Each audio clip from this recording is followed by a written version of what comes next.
हरिओम, नमस्कार। आज का विषय गुरु। गुरु जो है कौन होना चाहिए, कैसे होने चाहिए, इस पर कुछ विचार एवं प्रकाश डालेंगे। क्योंकि अभी इसी माह आषाढ़ शुक्ल पक्ष पूर्णिमा तिथि, जो कि गुरु पूर्णिमा के नाम से जाना जाता है, भारतीय संस्कृति का, सनातन सभ्यता का एक अद्भुत अलौकिक आलोक है ये गुरु पर्व। वैसे इसे व्यास पूर्णिमा के नाम से भी जाना जाता है। भगवान श्री वेदव्यास जी का अवतरण इस दिन हुआ। सभी के जीवन में गुरु का होना बहुत ही आवश्यक है। वेदों में भी आचार्य देवो भव ऐसा बतलाया जाता है। पुराणों में भी गुरु के लिए अनेक विषय बताए गए। गीता में भी भगवान ने उपदेश दिया है, अच्छे कर्म के लिए, ज्ञान के लिए, ध्यान के लिए, जप के लिए गुरु का सानिध्य होना बहुत जरूरी। तो हम ये जानेंगे आज की गुरु कैसा होना चाहिए, किस गुरु से हम शिक्षा दीक्षा इत्यादि ले। गुरु जो कि वेदों के माध्यम में बताया गया कि वो स्वयं देवता होते, तो उनमें वो सभी विशेषताएं होनी चाहिए। गुरु जो त्रिकाल संध्या वंदन करता हो, वेद पाठी हो, सुसंस्कृत हो, सनातन वैदिक संस्कृति को जानने वाला हो, नित्य देवता पूजा सानिध्य में रहने वाला हो, समस्त लोगों का, शिष्यों का, जगत का कल्याण चाहने वाला हो, अग्निहोत्री हो, दान धर्म करने वाला हो, ये गुरु शास्त्रों के में इसे ही श्रेष्ठ बतलाया गया। इसीलिए जीवन में आप जब भी गुरु का चुनाव करें कि हमें किस गुरु से शिक्षा दीक्षा इत्यादि लेनी चाहिए, तो वो गुरु में ऐसे आचरण हो, वही गुरु होने चाहिए। आज के कलियुगी माहौल में अनेक गुरु जो हैं शिक्षा दीक्षा तो दे रहे हैं, लेकिन उनमें स्वयं में वैसा आचरण नहीं रहा। तो गुरु में विशेष भगवत कृपा प्राप्ति आचरण होना चाहिए। गुरु में देवता की छवि दिखनी चाहिए। गुरु जो कि शिष्यों का कल्याण करने वाला होना चाहिए।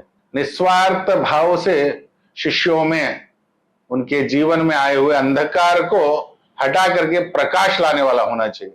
ऐसा गुरु ही जीवन में हम सभी को उपयुक्त उचित मार्गदर्शन दे सकता है। अज्ञान रूपी अंधकार को प्रकाश रूपी ज्ञान सागर में ले जाने वाला एक सही गुरु होता है। माता जो कि जन्म देती है वो भी देवता समान, पिता जो कि पालन करते हैं वो भी देवता समान, लेकिन गुरु जो कि आपको सही मार्ग प्रशस्त करता है, उत्तम रीति से ज्ञान दे करके आपको शिक्षित करता है, जीवन में कोई भी कठिनाई आ जाए वो आपके साथ खड़ा होता है, वही सही गुरु होता है। यज्ञोपवीत संस्कार जब आप बच्चे का करते हैं, उसको भी दीक्षा देने वाला गुरु होता है। आपको उत्तम मार्ग बता रहा हो, सही गलत का ज्ञान बता रहा हो, वही गुरु होता है। इस कलिकाल में अनेक, आज तो बहुत सारे आश्रम हो गए, बहुत सारे प्राचीन काल से चली आ रही मठ मंदिर जो हैं, वहां अनेक गुरु हैं। सभी शिष्यों को संस्कार, आत्मरूपी ज्ञान, जीवन की विवेचना को समझाने वाला ही सही गुरु होता है, जो आपके साथ आपके हर कदम पर साथ दे, आपके हर विचार को समझे, आपके मनोस्थिति को समझे, आपको जाने, वही सत्य गुरु होता है। जैसे अर्जुन को परमात्मा श्री कृष्ण ने गीता का ज्ञान दिया, उन्होंने अर्जुन को धर्म का मार्ग को बतलाया, धर्म क्या है, अधर्म क्या है इत्यादि विषयों को उन्होंने समझाया। इसलिए जो धर्म का मार्ग प्रशस्त करे वही गुरु जीवन में हमें चाहिए।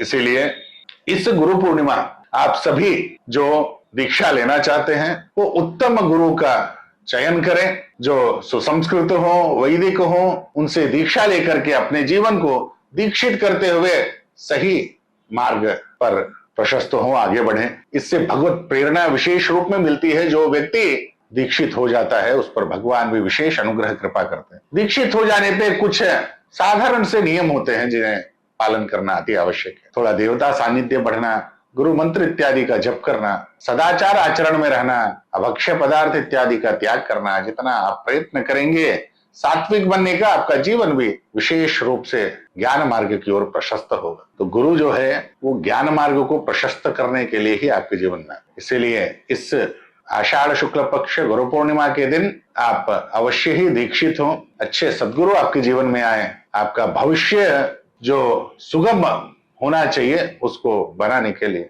दीक्षित होकर के ही आप अपने जीवन को सुगम बना सकते। आषाढ़ शुक्ल पक्ष गुरु पूर्णिमा एक अद्भुत पर्व है। ये गुरु शिष्य के बीच का उस संबंध को उत्सव रूप में मनाने का पर्व है। इस दिन आप जहां भी हैं, जिस जगह भी हैं, आपके जीवन में कोई गुरु नहीं है तो परमात्मा को ही उस संदर्भ में गुरु मान करके उस दिन किसी देवस्थान मंदिर में जाकर के उनकी अर्चना, पूजा, जप इत्यादि करें। अथवा आपके सानिध्य, अच्छे गुरु का सानिध्य में आप हैं तो उस गुरु के पास जाकर के अवश्य ही उनका पूजन करके अखंड मंडलाकारम व्याप्तम येन चराचरम तत्पदम दर्शितम येन तस्मै श्री गुरवे नमः। गुरु का सानिध्य निरंतर रूप में आपको मिले, इस गुरु पूर्णिमा की अनेक शुभकामनाएं। आगे आने वाले समय में गुरु संबंधित और भी अनेक वीडियो आपको मिलेंगे। तब तक के लिए हरिओम।